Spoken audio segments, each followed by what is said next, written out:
Fire had fallen from heaven. The glory of the Lord had filled the temple. God had appeared to Solomon a second time, renewing the covenant and speaking the warning. Now the golden age began in earnest. Solomon's fame spread to every corner of the known world. His wisdom surpassed the wisdom of all the people of the East and all the wisdom of Egypt. He was wiser than anyone else, wiser than Ethan the Ezrahite, wiser than Heman, Calcol, and Darda, the sons of Mahol. His fame spread to all the surrounding nations. He spoke 3,000 proverbs, and his songs numbered 1,005. He spoke about plant life, from the cedar of Lebanon to the hyssop that grows out of walls. He taught about animals and birds, reptiles and fish.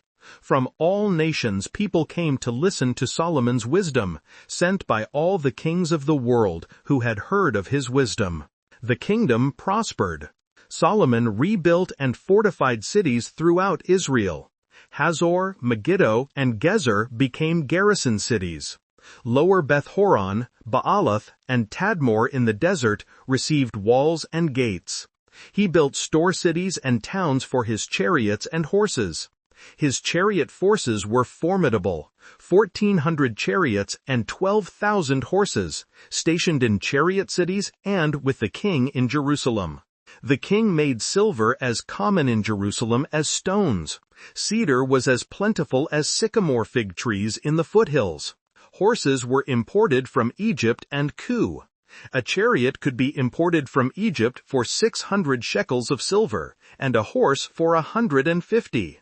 Solomon's trading fleets sailed the seas. King Hiram of Tyre provided ships and experienced sailors. Every 3 years the fleet returned from Tarshish carrying gold, silver, ivory, apes, and baboons.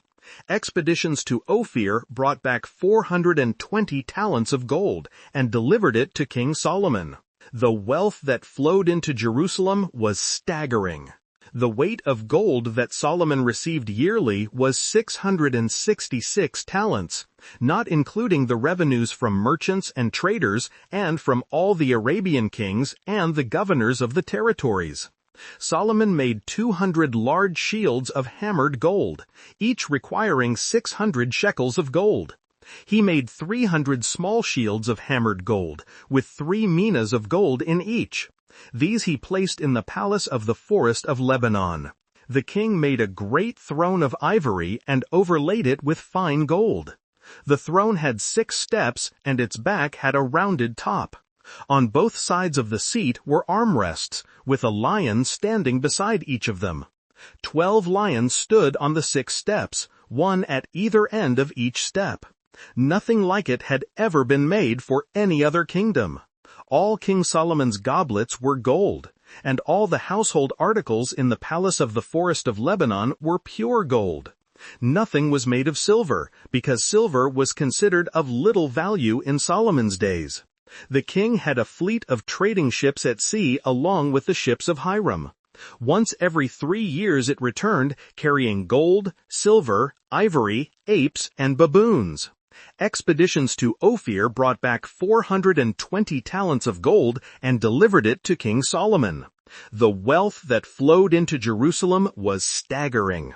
The weight of gold that Solomon received yearly was 666 talents, not including the revenues from merchants and traders and from all the Arabian kings and the governors of the territories.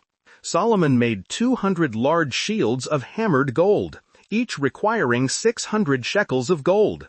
He made 300 small shields of hammered gold, with 3 minas of gold in each.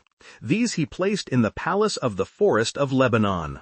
The king made a great throne of ivory and overlaid it with fine gold.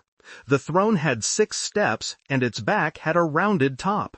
On both sides of the seat were armrests, with a lion standing beside each of them.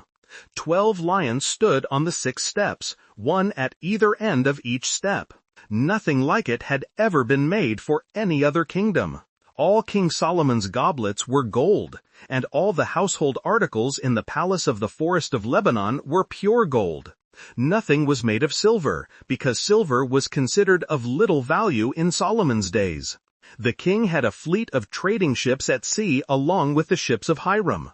Once every 3 years it returned, carrying gold, silver, ivory, apes, and baboons.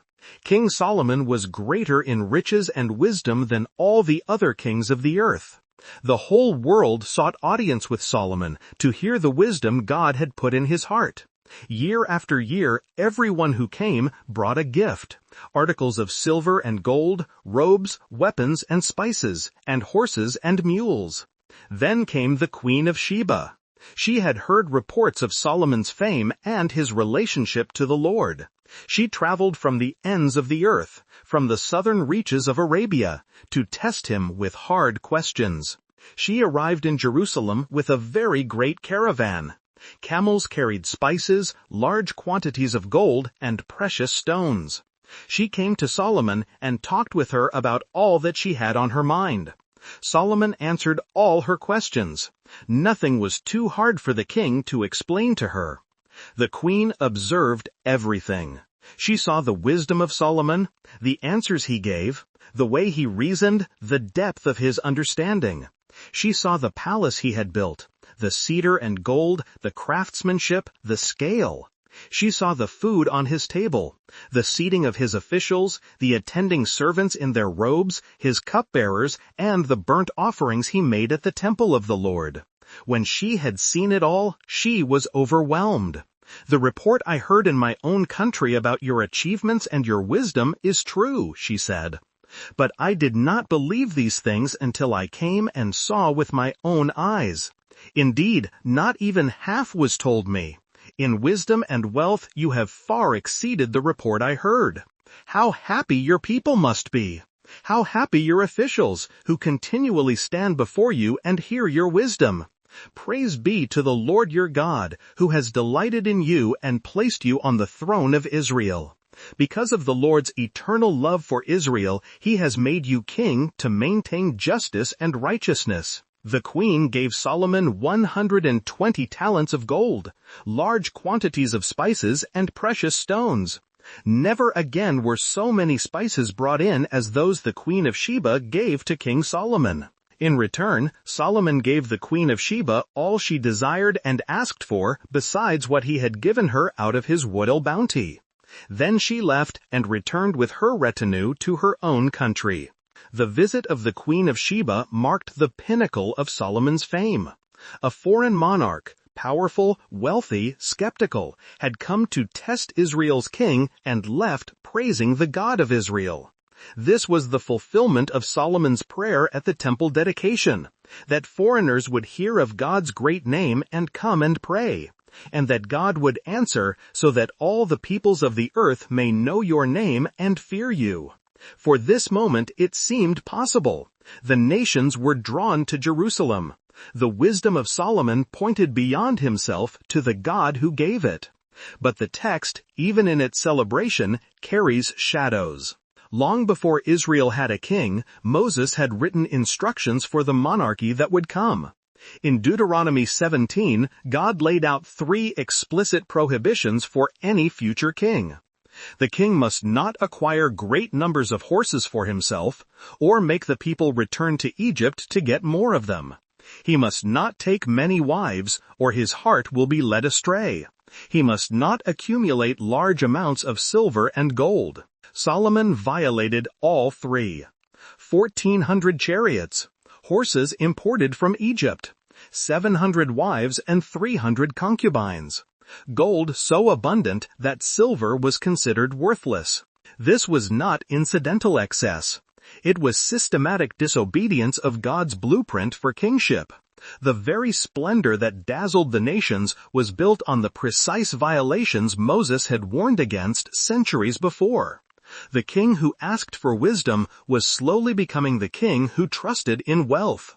The humble servant of God was becoming the center of his own court. The transformation was gradual. The warning had been spoken, but the gold kept arriving, the horses kept multiplying, and the wives kept coming. For now, the kingdom remained at peace. The temple stood.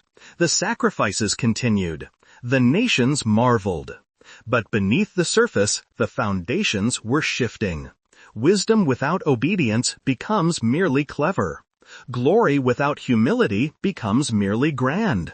And a heart that drifts from God, even slowly, even imperceptibly, will eventually find itself far from home. Solomon ruled over all the kingdoms from the Euphrates River to the land of the Philistines, as far as the border of Egypt.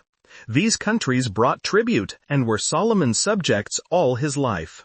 During Solomon's lifetime, Judah and Israel, from Dan to Beersheba, lived in safety, everyone under their own vine and under their own fig tree.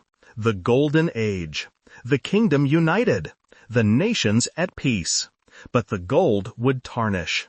The kingdom would break. And the man who began with wisdom would end in folly.